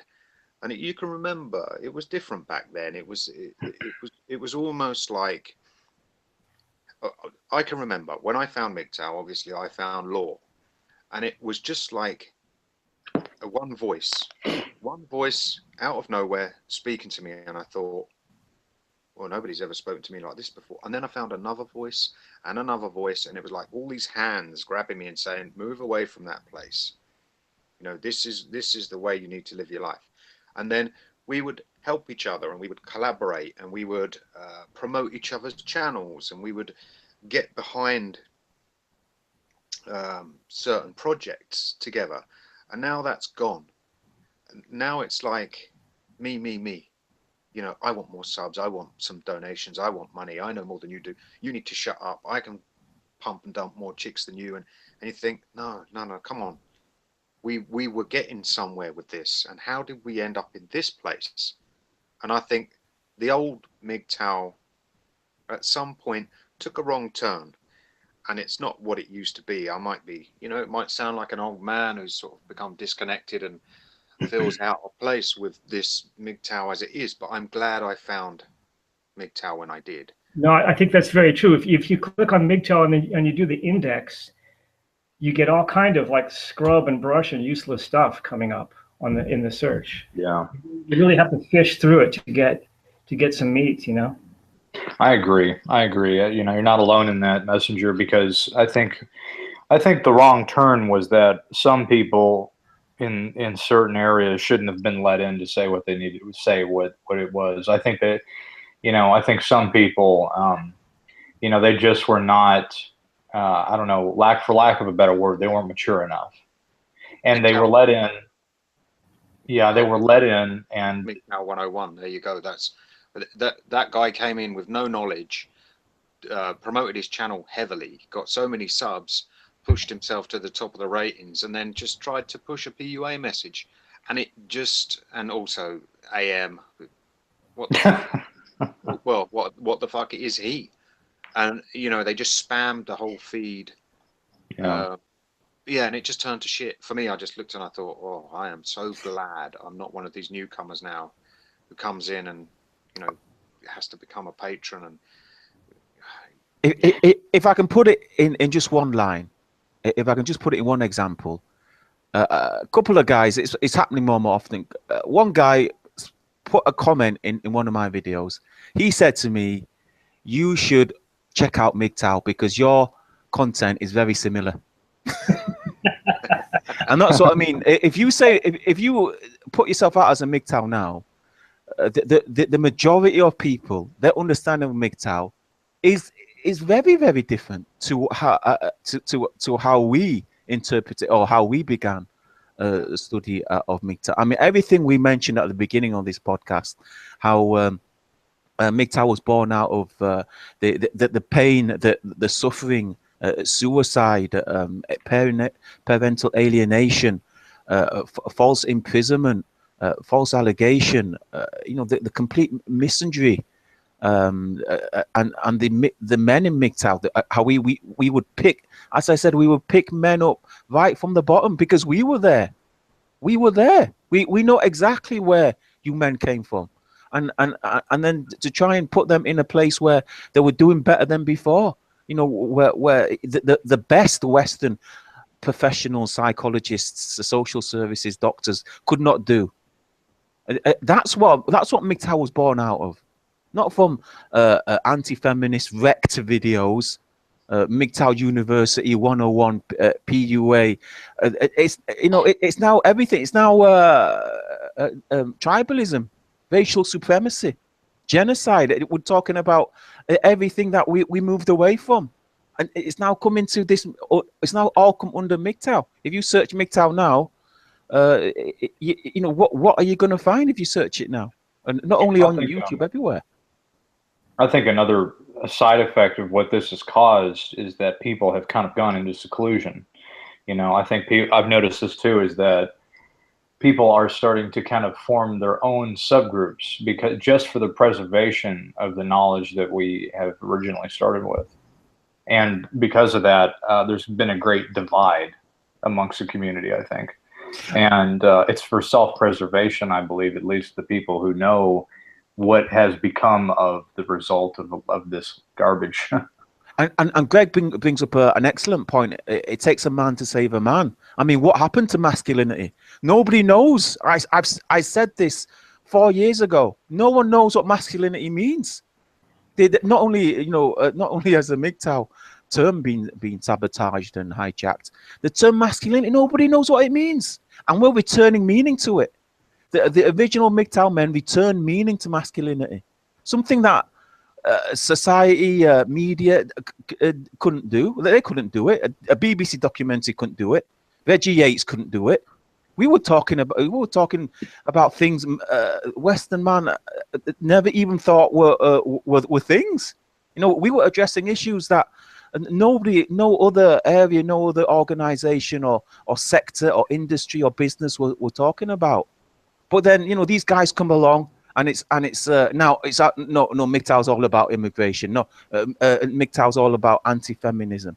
Or as Stardust says, MGTOW's all about atheism. It's just the regurgitation of what the media tells them to think, and they'll think whatever they're told to think. It's straight out of, you know, I always it's been a disaster. It was an MGTOW 101 was a disaster for MGTOW. He was a disaster, and then MGTOW University came along. It was a disaster. You know, I said it way back then. You know, this tribal, I mean, the split between the black and the white, what a disaster that was for men. It was no longer about men. It was now about my tribe or my nation or my section of society. And you saw it. They were now defending the white women, or they were defending the European women. You know, men that had never met a European woman were saying, look, we need to save the European women. Yeah, it was only ever about just finding that man's voice. Doesn't matter where he's from, what country he lives in. You and him have a connection. You are living the same parallel lives, and he's saying, "I can hear you. You know, you're not alone, and this is where we are, and this is the way you need to think." And any man can tell any man that. How all of this segregation came into it, I don't know. I don't know. The message can come from any man, and it can be heard by any other man. You know, and that's it. It's been a disaster. These past couple of years, a year and a half, has been an absolute disaster for MGTOW. Some of the best minds have been sold out via Patreon. I'm not against Patreon. You want to make money out of it, fine. But you do not sell your principles for it. You do not sell out. You do not go and flush all the men that promoted you, that got you that pro-masculine platform. You do not go sell them out, because now all of a sudden Bearings is giving you attention. Black Pigeon Speaks is now giving you attention. You're now getting $10, $20 a month to preach a tribalistic message. You know what makes me think of is, like, going back to what the Milgram experiment was. This is almost like, it's not the Milgram experiment, but it's almost like a subcategory of it in a way, because on the experiment side of this, to look at it this way, you have the person making the YouTube channel and the person making content. And the experiment is like, if you make and do, it's like YouTube being the scientist, right? So you're the content creator participating in the pseudo Milgram experiment, and the scientist is YouTube. The scientist goes, yeah, you keep doing that. You keep making those videos and we'll give you a little bit of money. And they keep doing it. Money is what is the word for it? Money is like the balancing factor of this in a lot of respects. And the people who are not, what's the word for it? The people who are not, they don't know what their message is, and they're going to get lost. In other words, the people who are bullcrappers to begin with are automatically going to go along with it, because they're going to see a motivating factor, which is the financials. And it's almost like it's a weeding out process if you know what you're looking for, because you'll see the people that will jump right on the bandwagon. And the minute that they start promoting their Patreon, like you said, Shinning, not against it, but the minute that's all they talk about, promote me on Patreon, send me money on Patreon, Patreon. The minute that happens, the whole message goes out the window. And it's like these people are weeds amongst this field. And YouTube, it's like they know the best way to disrupt a group is to have people that come into the group, motivate them with a factor such as money, views, whatever, and they'll do whatever they're told. Well, if you look at the best videos, some of the best videos are either the experiences of men, for me personally, but also the really well-researched ones, and they can't be made daily unless you're somebody who's got a background in that field and you can just reel it off. If you want to speak on a subject and impart knowledge, you're going to have to go away for days and read and research and understand it, and then put a MGTOW spin on it, take out all of the gynocentrism, because everything's written like that. Everything's written, you know, it's just anti-male. So to make a good video that's worth listening to takes days. You can't just make this daily content, which is why it's so sort of superficial, and most of it really is, you know, just people feel